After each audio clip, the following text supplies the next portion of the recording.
Om Namo Bhagavate Vasudevaya. We're reading from the Srimad Bhagavatam, Canto 5, Chapter 10, Maharaj Rahugana meets Jad Bharat. Text 23.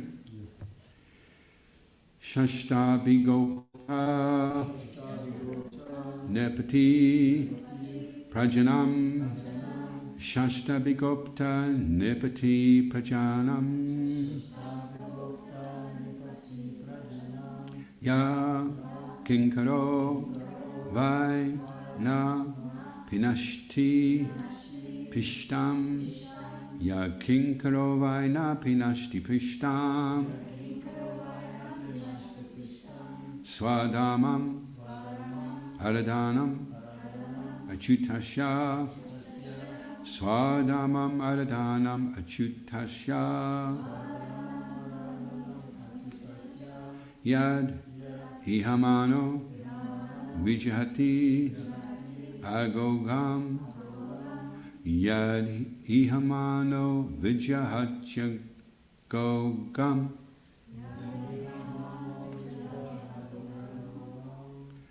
Shashti Bhigopta Nepati Prajanam.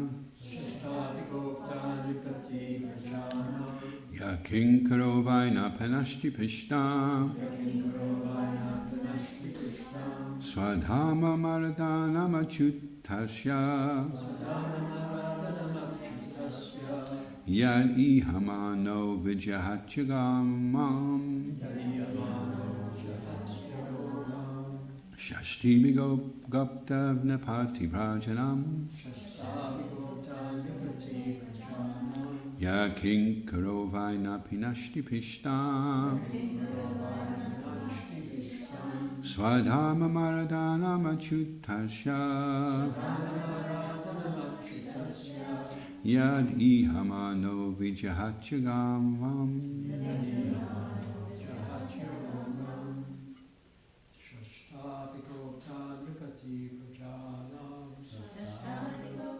Nipati Prajanam. Ya Kinkaro Vaina Pinashti Pishtam. Ya Kinkaro Vaina Pinashti Pishtam. Swadhama Maradanam Achutasya. Swadhama Maradanam Achutasya. Yad Ihamano Vijahatya Gogam. Yad Ihamano Vijahatya Gogam. Shashtavi Gotani Pati Prajanam. Ya Kinkaro Vaina Pinashti Pishtam.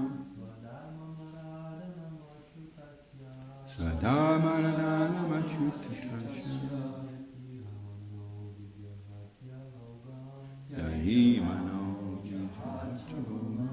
Mataji's. Shastapti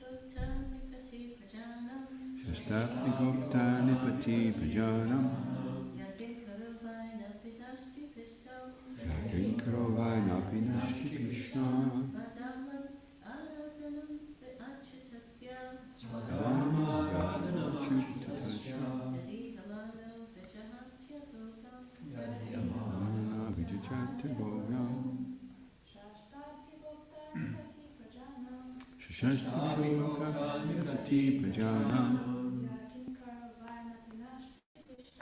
Ya Kinkaro Vaina Pinashti Pishtam.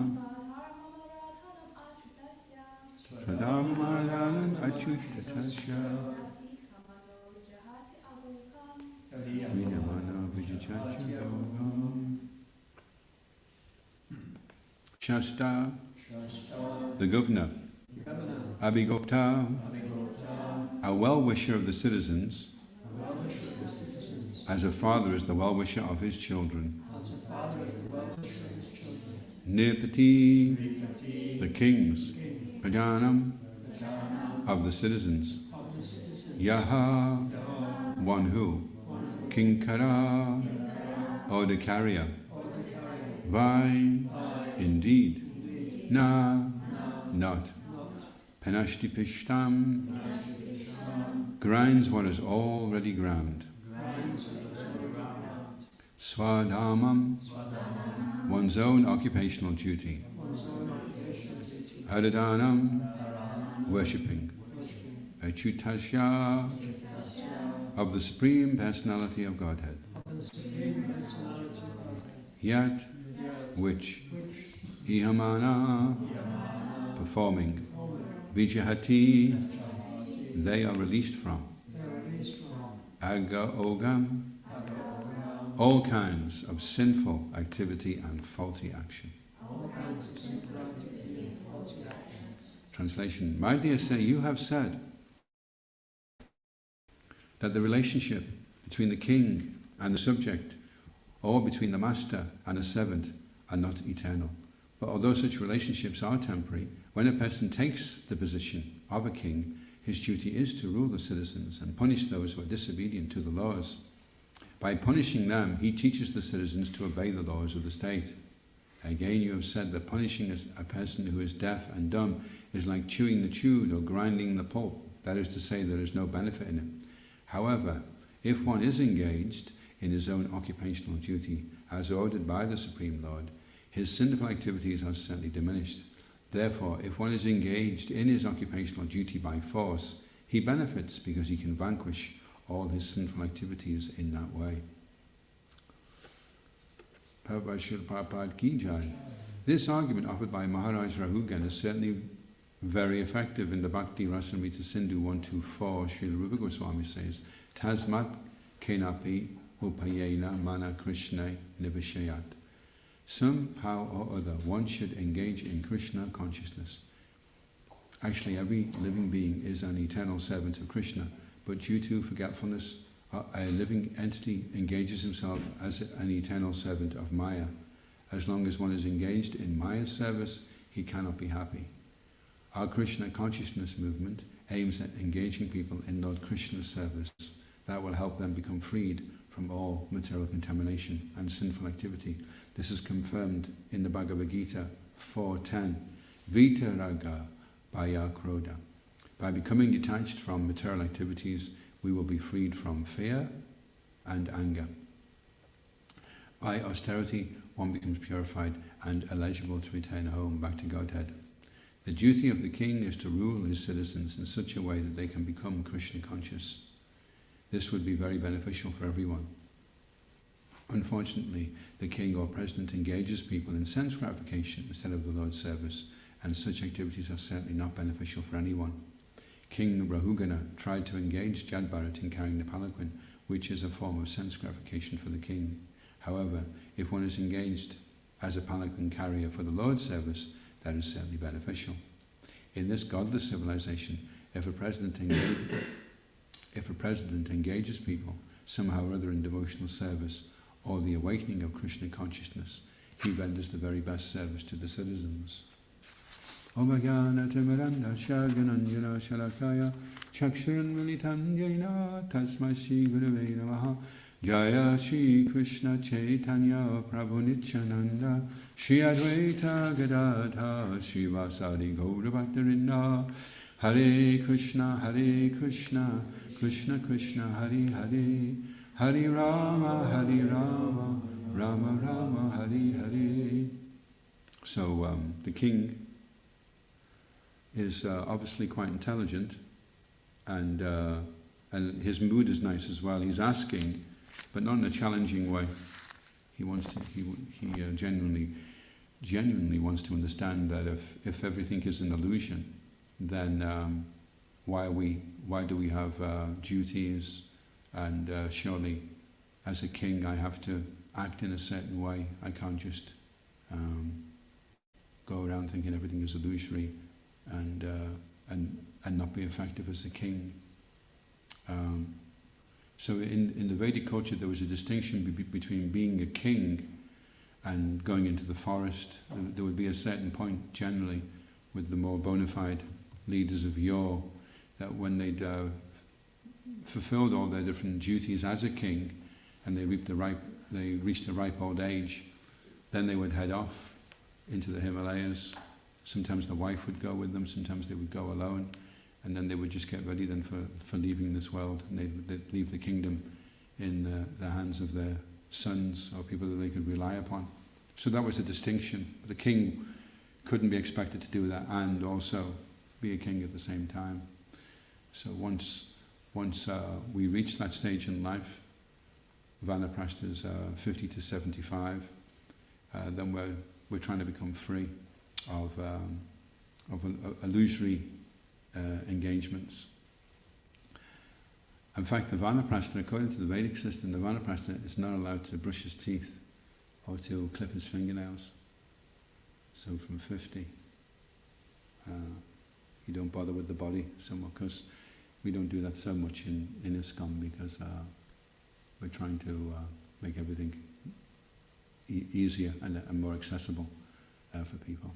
Grihe tako, vani tako. Whether you're a householder or you live in the forest, the main thing is that you're Krishna conscious, you're conscious of Krishna. Anyway, so the king's asking a valid question, and Jad Bharat is about to answer how does one practically implement this philosophy that if things are illusory, and at the same time you have to do duties. And also Krishna says to Arjuna, doesn't he? Arjuna wants to also renounce everything and go off into the forest and live by begging. And Krishna says, but you have to do your duty, this is your nature. Even if you try to avoid the fight, you will still behave according to your nature, because you're a Kshatriya, you're a fighter. So you can't avoid it, you can't give up that, you have to act according to what your nature is. So part of practicing Krishna consciousness is becoming aware of what our nature is, and then engaging ourselves accordingly. So we find out what our talents are. We may not realize what our talents are, because we tend to be quite stereotyped outside. You know, you grow up and you've been watching Postman Pat from when you were a kid, so you think, I'd like to be Postman Pat. Or there was a thing called Campbellwick Green, and somebody was the baker, and then there was one guy, I really liked this guy, who was really cool. He used to be able to go in and out of the windmill without getting hit by the, and I was thinking, he's a pretty cool guy, I think I'd like to be him, just be in the windmill, no hassle, nobody bothering me, and I'll just make bags of flour. Windy Miller. You missed all that, you're all too young. Wasted 50% of your human form of life. So I was thinking, I wouldn't mind being a bit of a Windy Miller myself. So you get stereotyped into certain ways of thinking. So when you grow up, you find, when you come into the association of devotees in ISKCON, there's a lot of different things that you can do, and you suddenly find, I can do this. I can do dramas. I can do painting. I can fix things, which you may never have had a chance outside of your Windy Miller to have found out. You would have just been knocking out bags of flour and trying to get in the door before that thing comes round, the propeller, or whatever, you know. So we find out what our propensity is, where our talents lie, and then we engage them in Krishna's service. And sometimes that means stepping outside what you think you're capable of doing and just saying, okay, well, I'll try it. Doesn't seem to be anybody else around to do it, so I'll try and do it, you know. And so you step in and you do it, and suddenly you find there's a lot more things that you can do than you thought, you know. They say that in the early days, Srila Prabhupada would just say, he said to one devotee, he said, go and make a magazine, and this devotee had never dreamt of doing anything like that. So he went off and he made a magazine, you know. He would never have thought of it himself or come up with it. So that's the dynamic thing about Krishna consciousness, is that you can discover that you have untapped resources and abilities and potentials that you never realized that you had before. All you have to do is surrender to what's being asked, to the situation, and also the other side of it is that then you find out what your limitations are, what you can do and what you can't do. There's certain things that we can do, and there's certain things that it would be inappropriate for us to try to do.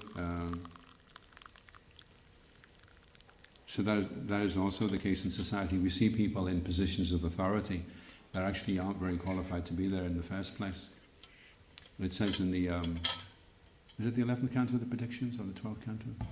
Predicts in the future, it says, leaders will be voted by how big their mouths are, by how audacious. If you've got a really big mouth, you can get in power.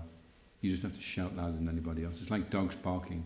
Well, the dog that barks the loudest, all the other dogs are like, listen to him. And then they all start listening because he's barking louder than anybody else. So they're the ones that get in position of power, but they're not necessarily the ones that are qualified to do that, you see. And then people who are qualified are not facilitated, are not recognised. Their potential is not recognised. Their method of assessing a person's intelligence, just like we were watching this program about education and how an untapped resource is how ladies are not educated so well in some parts of the world. And of course it's the same for everybody really. How to be educated and led in the proper way. The real education actually, educato, Spanish is well behaved, isn't it? It means well behaved, educato. So a person's level of education is determined more by his character than by how many facts he can regurgitate. So they have the system is faulty. Oh, he's very qualified. He has a PhD, a BTG, an SMP, and whatever else. And he's a doctor of this, and he's a professor of that, and he can't even keep clean and tidy. So, not very good character, but very good at remembering things. So that's not necessarily the qualification. Real qualification is somebody with high integrity. There was once a man actually, and he ran a business, and he needed somebody for the job. So this boy came in for the interview, and he was very qualified. And he sat down and he said, okay, what do you know about this, blah, blah. And then he went out, and then another boy came in. And this boy wasn't very well qualified at all. And he asked him a few questions, and it became apparent, he wasn't so well educated. And then he went out the office, and he closed the door behind him. And then the boss turned to his assistant and he said, tell him he's got the job. And the assistant said, but he's not got any qualifications. It's the other one who's... And he said, yeah, but he closed the door on the way out. The other one didn't. So he'll learn. He's a good boy. He'll learn the other things. He knows basic things. He knows how to close the door. And Prabhupada's, I think it was Prabhupada's grandmother, wasn't it? One of Prabhupada's relatives wanted to get married, and this boy came along, and the grandmother said to him, can you ride a bike? And he said, no, I can't actually. And when he went, she turned to her granddaughter, I think it was. She said, don't marry him, he's useless. He can't even ride a bike. Can't even get it together to ride a bike. He'll be useless. So, interesting way of assessing a person's qualification. And also, if you don't feel you're qualified, then sometimes being overconfident is a disqualification as well. Maybe that could lead to being insensitive to people. So anyway, we're all here to work on ourselves, and they say when you change the way you look at something, then the way you look at something, when you change the way you look at something, then there's something that you look at changes. So if there's things that you see in the world around you that you think should change, then you should change. And the world around you will change. Any questions or comments?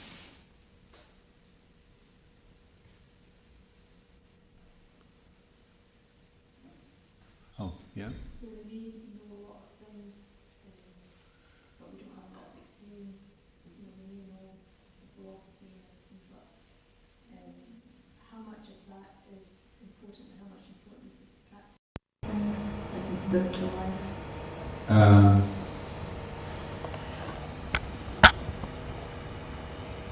yeah, it's interesting because we've just been doing the Ishopanishad verse, and there's an interesting verse that says, one who knows the process of nescience along with transcendental knowledge.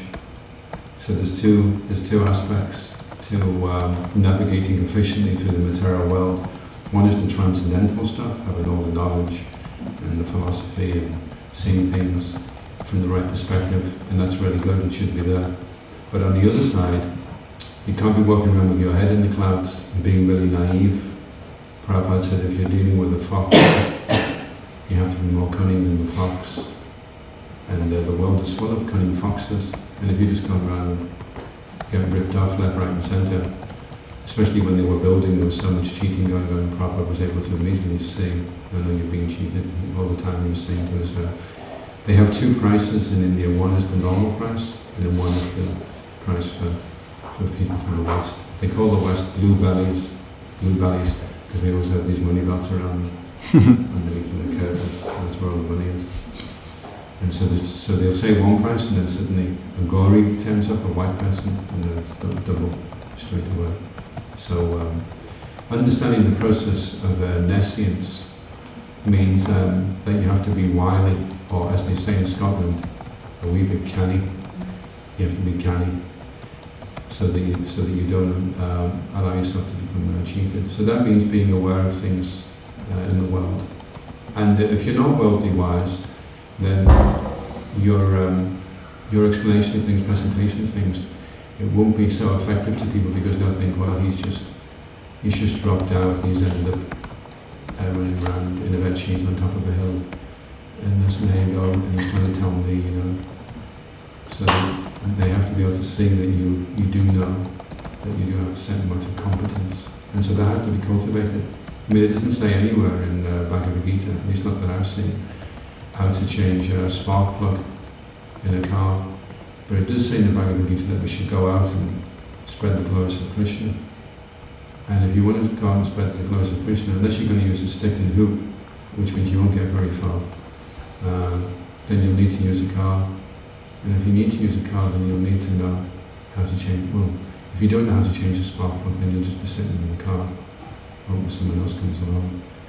So a certain amount of competence is required if you're going to be effective. I mean, one of the qualities of the devotee is that he's daksha, he's expert.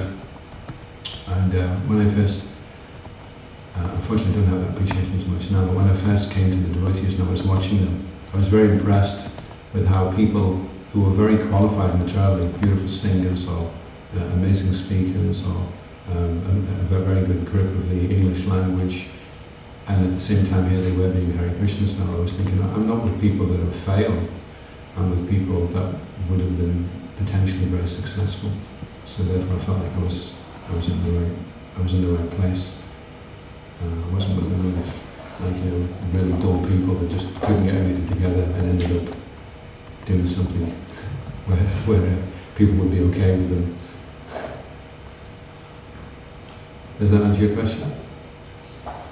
Yes, more I was thinking we need to know the philosophy, but it's not enough just to know the philosophy. We need to put it into practice. Otherwise, it's like you're not going to get very far if it's just you. There's a famous quote that says, "Who you are deafens my ears so much that I can't hear what you're saying." Meaning, how you act, actions speak louder than words. So it's nice to have all the words, but it's even nicer to back it up with the actions. So that's true. I used to get quite anxious about trying to find what my talents were, because I don't particularly have particular talents. So I used to get quite upset about it. I used to see lots of devotees being able to do loads of different stuff, singing, playing instruments, painting, things like this, and I just thought, I'm not good at anything. And I used to get quite down about it. But then a devotee said something to me that really just changed my mindset about devotional service. He said, just do the needful. So do whatever is needing done at that precise day. And then I thought, that's right, because doing the needful will help me to hopefully get that humility and purification, which could maybe lead to finding what my talents are. Yeah, and don't let what you can't do stop you doing what you can do. And then if you keep doing what you can do, you'll eventually be able to do what you can't do. You'll be able to sing. I've seen devotees that have joined and they sound like a foghorn. And a few years later they're singing and you're thinking, is that the same person? So they become purified and they become confident, and then they're able to do so many things. A lot of it is based on confidence actually. When you become very confident, and you find you can do a lot of things that you believe that you couldn't do. And what's really happening is you're eliminating self-sabotaging beliefs about yourself, which are limiting your potential. So the process of spiritual life is such that it does eliminate unwanted things. And one of the unwanted things is having a mind which isn't a friend. And to show you how the mind isn't a friend, if I was to put a tightrope across the room, just 1 inch off the ground, and ask, would you mind walking across that? I'll give you £1 million. It wouldn't be like, no problem, walking across it. And then it's the same tightrope, but it's 3,000 feet up in the air. Just walk across it, I'll give you £1 million. And then it's like, oh, and then the man saying, no, you're going to fall, you're going to fall, oh, you're going to fall, oh no. So then it sabotages and it destroys your attempt, you see, to do something. So you're like, you could do it, other people can do it, but if the mind's not on your side, you haven't got much chance. Once your mind is on your side, you can move pretty much anything.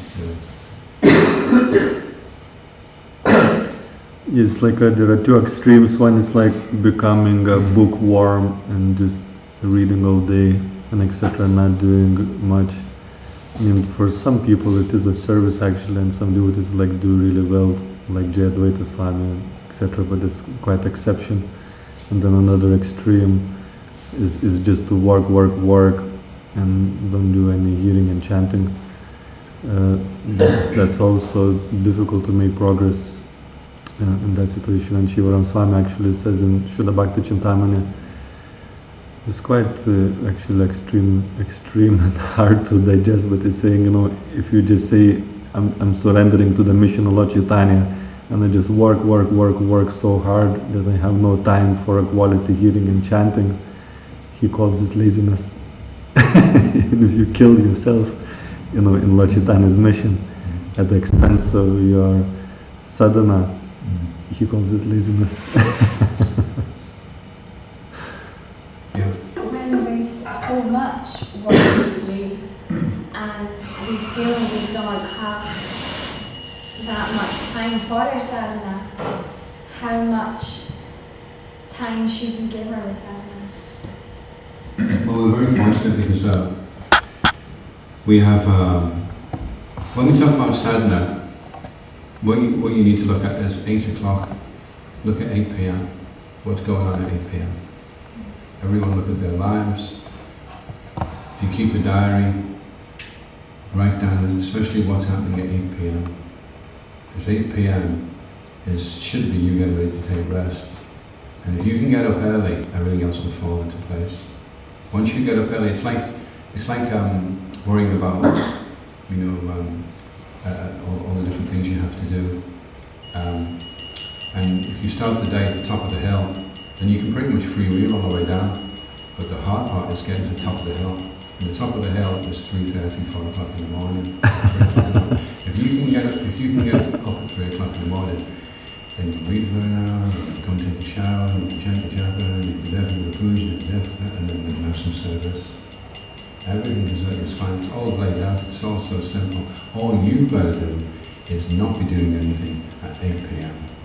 8 p.m. Whatever it is, switch it off, pull it out, throw it out the window, tell it to shut off, and get ready to start. As the Buddhas say, don't just do something, stand there. Don't just do something, stand there. It's the opposite. Just drop. No, just stop now. Okay, we're going to be taking rest soon, and we're going to start the next day. If you climb into bed at 10:30, 11, you've shut yourself in the foot before you've even started, and you're trying to drag yourself out of bed, and then you're walking around all day, and you're walking around like Frankenstein. Everything becomes so much more difficult. Just get into the habit of doing that. Healthy, wealthy and wise. Early to bed and early to rise. You'll always remain healthy, wealthy and wise. You make loads of money. You'll be very intelligent. You'll be really healthy. Speaking about wealthy, there's like a very successful people in the world. They've written a books, about getting up at 4 a.m. Before everybody else. If you really want to be successful, even materially, go to bed early, rise, 3-4 hours before everybody else.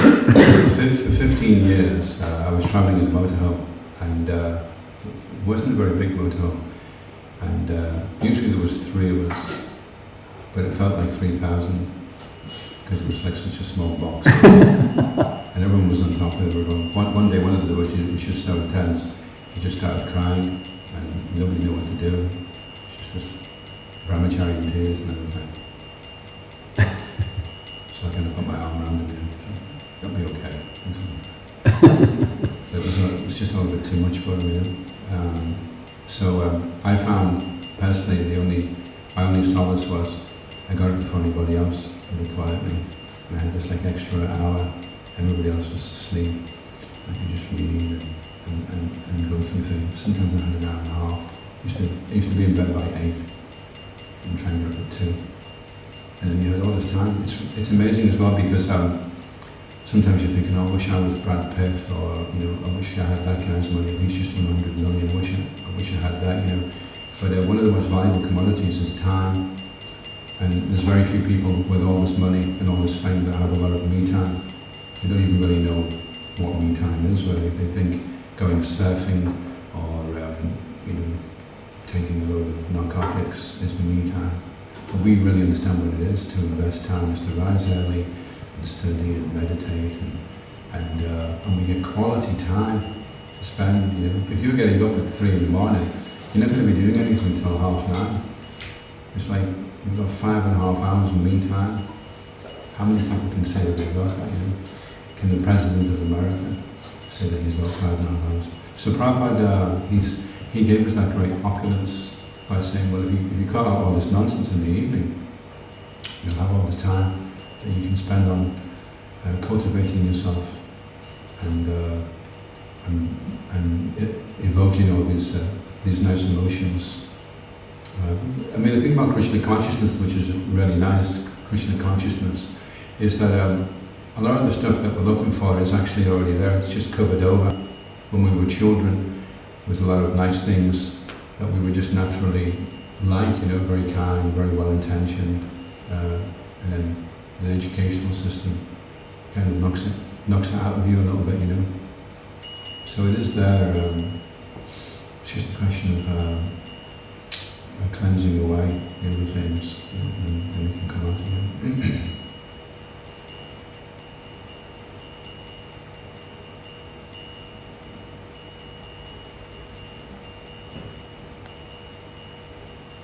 And so it's interesting also that if a person thinks, oh, I can't be bothered about believing in spiritual stuff, the problem with that is that you spend your whole life chewing the chewed or grinding the pulp. So that the nature of chewing something is, when you've chewed it for a certain period of time, I think this is referring especially to India, because in India they have this thing, it's sugar cane. And you can get it crushed and you just get the juice out of it. But what you can do sometimes is you can just get the cane itself, and then you just kind of break it up, and then after a while it goes all mushy, and then you suck out the juice. And then if there's nothing else to chew on, there's no other alternative but material sense gratification. You're kind of looking around and you're thinking, okay, well, this is the only thing. So you chew on it again, but the juice is gone now.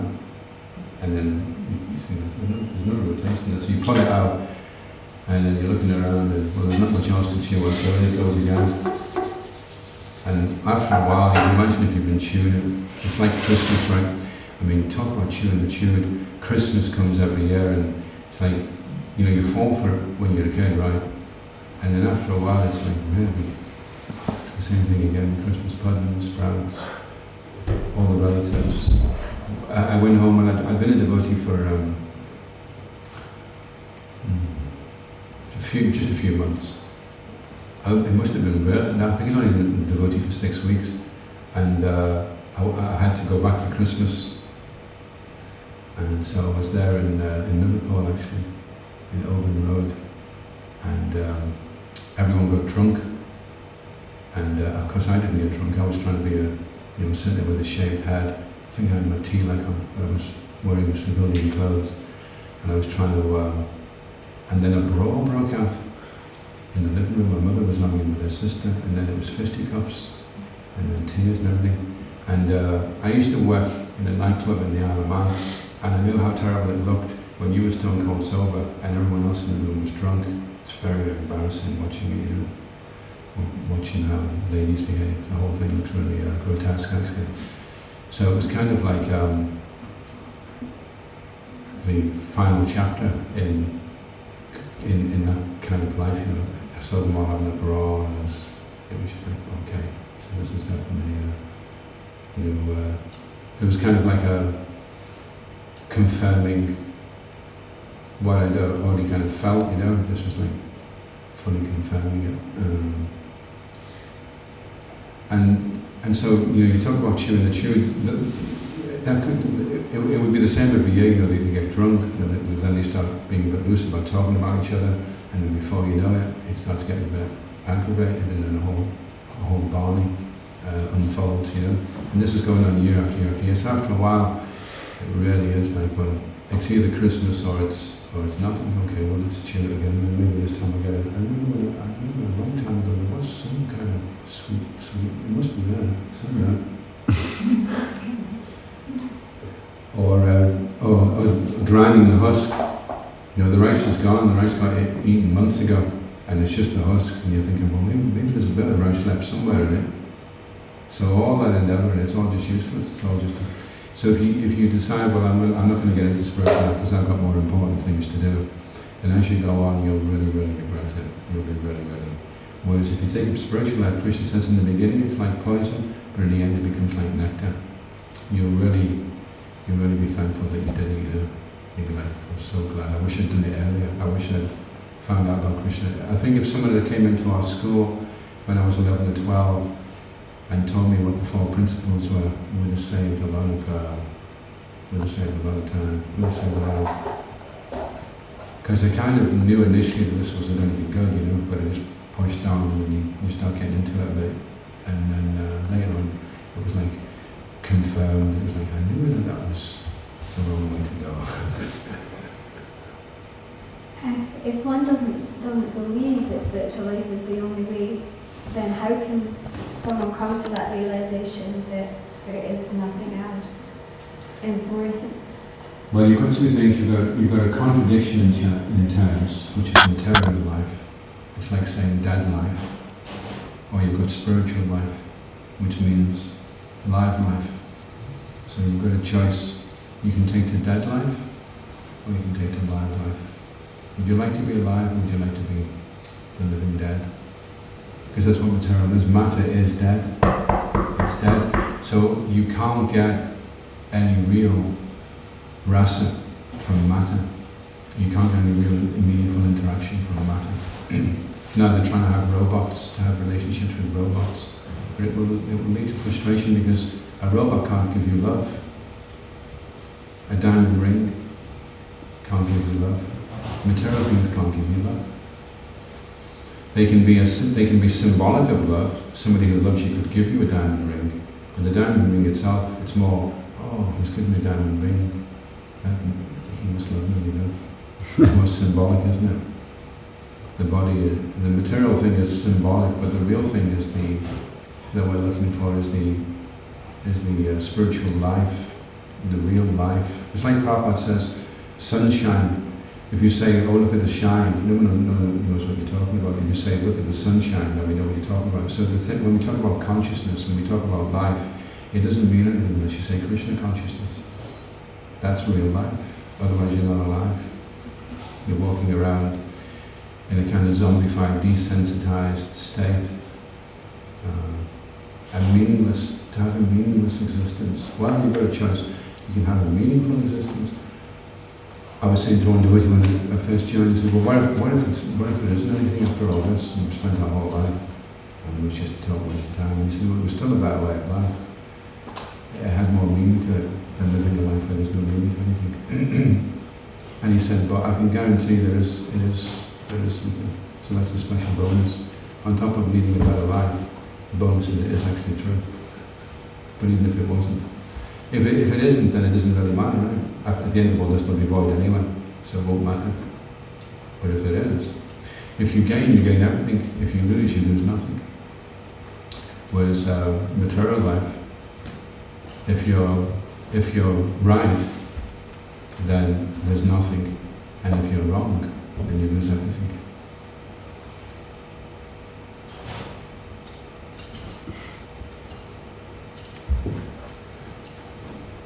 So yeah. This also often for people's spiritual life starts, not like necessarily deciding you're just gonna get into spiritual life, but like in some small way, as the answer to this question as well is indicated in purport, that the king engages citizens in some devotional service, and then they get purification.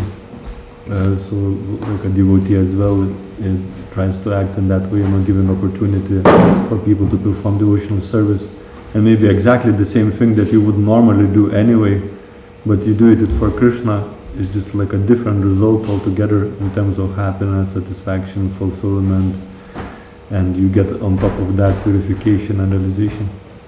And then after, actually, it is a higher principle to come to the point, as Laura was saying, doing the needful. You may be in the beginning engaging your talents, and that is very good. But a pure devotee comes to the point, anything that is pleasing to Krishna, whether, I'm materially capable or not capable, I prepare to do that for Krishna service.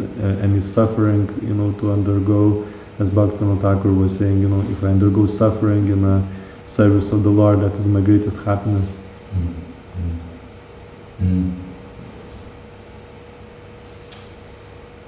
You're doing the needful, developing the ability to be malleable.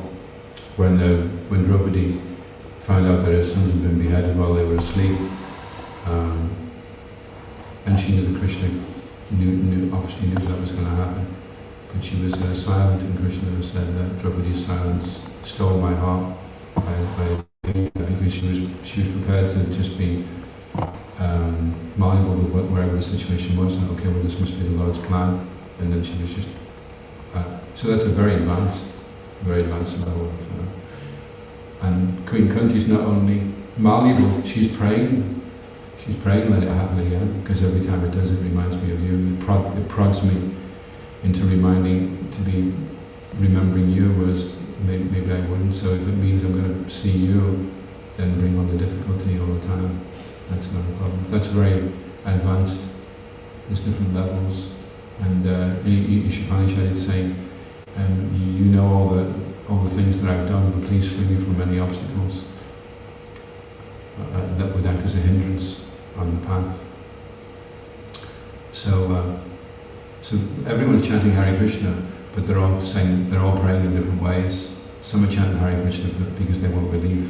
Some are chanting Hare Krishna because they want love of God. Some are chanting Hare Krishna because they think that's the thing to do. So there's all different reasons. So there's all types of different prayers going on. Because they say the essence of prayer is feeling. So how do you feel when you're chanting? How do you feel toward Krishna when you're chanting? That's kind of like an internal prayer that's going on. How much do you resent Krishna controlling everything? How much are you happy that Krishna is in control? How much do you resent being a servant? How much do you fight with that? How much are you in conflict with that, with being submissive to that? All these different feelings will determine what type of dialogue is going on internally, which is your prayer, how you're praying. You may be saying, you may be doing a formal prayer.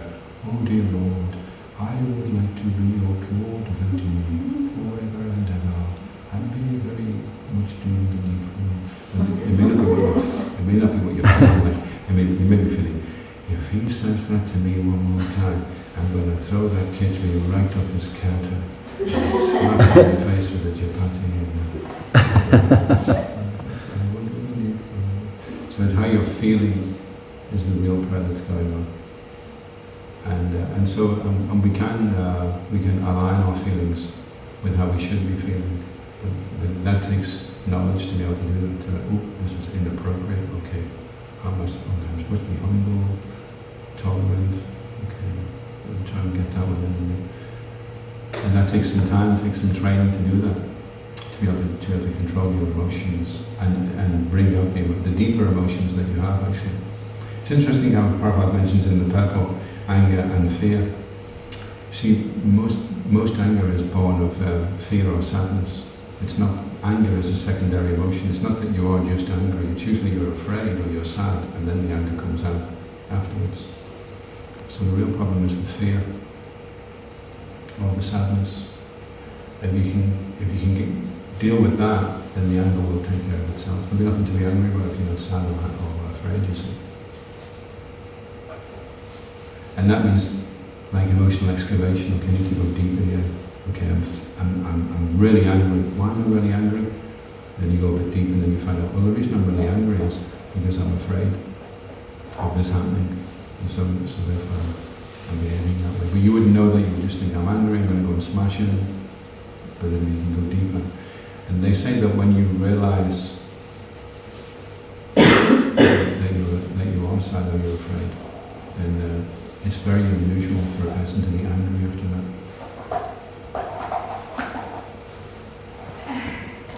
I feel that if we were sad and angry, then if Krishna is in control of everything, when we're sad and angry with him, if he's put that situation in front of us, then that sadness and anger is going towards him. That's it. And when I see Krishna, I'm going to give him a piece of my mind. He's moving so. Do you know what I've been through, Krishna, in this material world? You know, why did you have to set it up like this? This is far too difficult. That's what's going on, you see. And Ishipanishad is saying, it's perfect and complete, but we're not able to see that. So we see it as imperfect and incomplete. And the challenge is, can you see it as it really is? That I'm completely imperfectly in the situation with these particular personalities, completely imperfectly according to what attitude I have and what I need to learn. You can develop the ability to see how uniform everything is. There's no gaps or space outs in Krishna's creation. Everything is completely 100% spot on. And it's just that we have to become aware of that. Everything is perfect and complete. Everything is completely perfect. Iskanga in the key. Shubhava key. Jai. Nitai Gaura Prem Nandi. Haribol. His Grace Adhoksaja Krishna Prabhu ki. Jai. Gaura